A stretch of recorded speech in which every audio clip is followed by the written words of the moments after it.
पुलवामा में आतंकियों के हाथों मारे गए सगीर अहमद के घर सहारनपुर के सराय हिसामुद्दीन इलाके में हम हैं। इस समय हम उनके घर में हैं। बहुत लोग यहाँ पर आए हुए हैं। बहुत बड़ा ख़ानदान है इनका। आसपास के जो लोग हैं वो घर के बाहर एक बड़े समुदाय के रूप में मौजूद हैं, क्योंकि बहुत ही सब लोग जिनसे भी हमारी बात हुई, लोग सगीर अहमद की बहुत तारीफ़ कर रहे थे। बहुत सीधे साधे सरल आदमी थे। काफ़ी ज़्यादा यहाँ पर लोग दुखी हैं। 4 बहन जो बेटियां हैं वो इस समय यहाँ पर हैं हमारे साथ। 4 बेटियां और 1 बेटा है सगीर अहमद का। एक ये बेटी है जो कि अभी जिनकी शादी नहीं हुई है, जिनसे अंतिम बार बात हुई सगीर अहमद की बात नजराना से हुई, जो उनकी बेटी हैं। 4 बेटियों में से एक बेटी है नजराना, उनसे आखिरी बात हुई। जो सगीर अहमद जी आपके पिता, उनकी आखिरी बात आपसे हुई जी? क्या बातचीत हुई? कोई बात नहीं, बस पैसे के बारे में हुई कि पैसे भेज दो, मैं भेज दूंगा 1-2 दिन में, बस इतना ही कहा उन्होंने। उन्होंने कुछ वहाँ के माहौल के बारे में भी कहा? उनको कोई समस्या थी? कोई समस्या नहीं थी, कोई ऐसी बात नहीं बताई। हमारे अब्बा बहुत ही सीधे आदमी थे। वहाँ के लोगों से, वहाँ के माहौल से या किसी भी तरीके का उनको कोई दिक्कत थी? कुछ आपसे शेयर किया?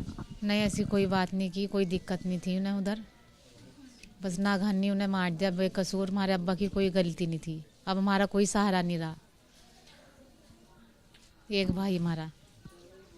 वहाँ के बारे में, अपने बारे में कुछ बताते थे वो अंतिम या उससे पहले जो बातचीत होती रही? नहीं, उधर के बारे में उन्होंने कुछ नहीं बताया। उधर के लोग वैसे पड़ोसी थे जो जिससे मैं दूध लाते पीते नहीं कहते, बहुत अच्छे इधर के आदमी, मेरी बहुत मोहब्बत करते। मैं किसी को कुछ नहीं कहते। परिवार में अभी क्या जिम्मेदारियां थी उनकी? बस सारा घर उनके ऊपर ही था, सारी जिम्मेदारी उनके ऊपर ही थी। तो कब से वो जा रहे थे कश्मीर काम करने के लिए? 1-1.5 साल से जा रहे थे। पुलवामा जी। अभी घर में क्या क्या जिम्मेदारियां बची हुई हैं उनकी? अब इसकी शादी भी होनी थी घर में, और भी अम्मी की तबीयत खराब थी, उसके ऊपर हमने पैसे लगाया, उसका भी कर्जा सिर पे था, वो भी नहीं उतरा हमारा तो। और इसी टेंशन में अब मैं बाहर जाऊंगा, पैसे भेजूंगा, किसी के हैं में भी देने, इसकी भी शादी करनी, इसलिए गए थे। आपकी मदर की डेथ हुई है अभी कोरोना में? जी हुई, 6 महीने हो गए। तो क्या नाम है इनका? सोवी। बात कर नहीं सकती हैं, बहुत ज़्यादा दुख में है परिवार। किस क्लास में है ये अभी? कुछ पढ़ाई किया है इन्होंने? नहीं, 10वीं पढ़ ली बस। अभी शादी तय हुई नहीं। तो जो परिवार है वो किस तरीके से गुजर बसर करता है? क्या आप कहना चाहती हैं सरकार से? हमें सरकार से यही कहना, हमें इंसाफ भी चाहिए और हमें मदद भी चाहिए। हम बहुत परेशान हैं। हम अकेला, हमारा भाई क्या क्या करेगा, हमारा इसकी शादी करेगा या घर का खर्चा उठाएगा? हमें मदद की उम्मीद है। क्या चाहती हैं? हमें मुआवजा चाहिए बस। क्या कहना है आप लोगों का? आप बेटे हैं उनके। मैं जो बड़ी ने कहा दिया जी वो सही है, बस बड़ी बहन ने कहा दिया, जो सीधे आदमी थे तो बहुत सीधे, जो भी सुन रहा वही अफसोस कर रहा। भाई पूछ रहे थे तो ये बुखार चढ़ रहा, वो 2 दिन लिया गया का, वो पी ले। मैंने चलो ठीक है, इनमें शिमला मिर्च लाओ पका लूँ, मैं भूख लग रही है, खाने पीने का सो गया ना, सेहत बना के रखे थे मैं अपनी। मैं ठीक है चलो खा लो, फिर शाम को बात करेंगे। उनका फ़ोन नहीं आया, फिर सुबह को भी अगले दिन फ़ोन नहीं आया, शनिचर को रात को खबर आ गई थी बस, जब मैं वहाँ से बैठ लिया था बाड़मेर से। वो लास्ट टाइम बात हुई थी बस जो मेरे को मीटिंग था खाना पकाने की बस। क्या कहना चाहते हैं आप लोग सरकार से? जी सरकार से कुछ कहना चाहते हैं? सरकार से क्या बस मिनती हुई है, हमारे घर की हालत देख ले बस। आपकी कब बातचीत हुई पिताजी से? नहीं, मैंने नहीं करी थी। लास्ट बातचीत आपकी कोई हुई? क्या आपसे क्या बातचीत हुई, आप बताइए।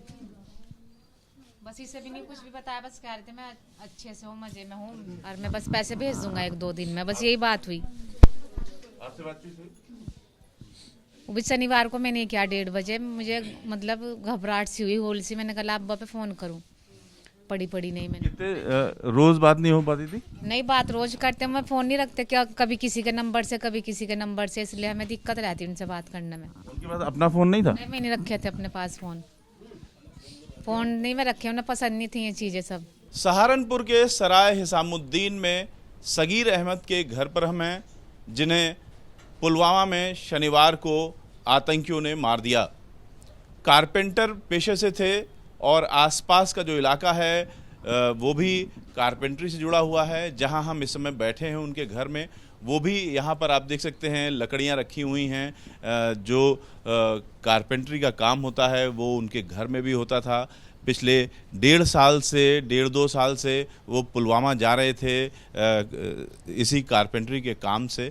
यहाँ पर जो लोग हैं वो उनके घर के लोग हैं, उनके बड़े भाई हैं, उनके छोटे भाई हैं और दामाद हैं। हम जानना चाहते हैं कि क्या बातचीत वो करते थे पिछले दिनों में, वहाँ के हालात के बारे में। कोई उनको दिक्कत थी किसी तरह से? कोई दिक्कत नहीं थी उन्हें, बहुत खुशहाल थे। में सब आदमी उनसे प्यार करते थे, सब। वहाँ पर किसी से किसी तरह की कोई विवाद तो नहीं था? कोई बोली थी, सबसे प्यार मोहब्बत से काम करे थे। में कोई परेशानी नहीं किसी बात की भी। अच्छा ही है। क्या कहना चाहेंगे इस समय? उनसे बातचीत आप लोगों की होती रही होगी, कुछ कहते थे? वो ये कहते थे कि भाई मैं यहाँ काम कर रहा हूँ, ठीक है, यहाँ से वैसे सब कुछ ठीक है, यहाँ से आदमी बढ़िया है यहाँ के। और वहाँ के जो आर्मी वाले थे वो उनसे बातचीत करते थे, उनकी बहुत तारीफ करते थे। मैं तो पीछे तो कोई आया आतंकी, तो उसने जाया मार गिराया। आर्मी वालों की सगीर अहमद जी तारीफ करते थे? जी, आर्मी वाले की बहुत तारीफ करते थे मैं, क्योंकि उनसे आसपास में आगे बैठते थे मैं। तो खुद सगीर अहमद निश्चिंत थे वहाँ पर, आर्मी वालों की तारीफ करते थे, यानी सुरक्षा व्यवस्था को भी वो ये मानते रहे होंगे कि बहुत बेहतर है। आप लोग बताइए कि आप उनके दामाद हैं, क्या कुछ वो कहते थे? सबसे पहले तो मैं आप लोगों का धन्यवाद करूँगा कि आप लोग इसमें बहुत मेहनत कर रहे हैं और सभी हालात आप उसके देख रहे हैं। यहाँ पे परिवार वाले सभी बहुत दुखी हैं। भाई ने जो बात कही आर्मी वालों की, उसमें मैं ज़रा सी बात कह दूँ कि आर्मी वालों को एक अजीब किस्म का लगता था कि जो वो हुनर उनके पास था वो उसको देखते थे। अपनी ड्यूटी पे तो तैनात थे ही वहाँ पे, मगर वो उसको हुनर को देखते थे और बहुत राजी हुआ करते थे, क्योंकि इसका कुछ और ना मतलब निकाल ले कोई। तो इसलिए बस आप लोगों का तो इनके परिवार का ख्याल करके जो लोग आप लोगों से बन सके, और हमारे मंसूर भाई बहुत इस बात को लेके उत्साह हैं कि इनको कुछ मुआवजा दिया जाए। तो न सिर्फ सगीर अहमद बल्कि उनका जो पूरा परिवार है वो बहुत सीधा साधा सा परिवार है। और हमारी परिवार के लगभग सभी सदस्यों से बात हुई कि किसी भी सदस्य ने कोई स्पेसिफिक मांग नहीं रखी है, लेकिन सबने ये कहा, उनमें से जो बड़े बुज़ुर्ग हैं ख़ास तौर से, कि जो परिवार के हालात हैं वो बहुत अच्छे नहीं हैं। तो अगर सरकार उनके जो पारिवारिक स्थिति है उसको देखते हुए उनके लिए कुछ करेगी, उनके परिवार के लिए, तो बेहतर होगा। कैमरामैन राजेश के साथ रविकांत, एबीपी न्यूज़, सहारनपुर।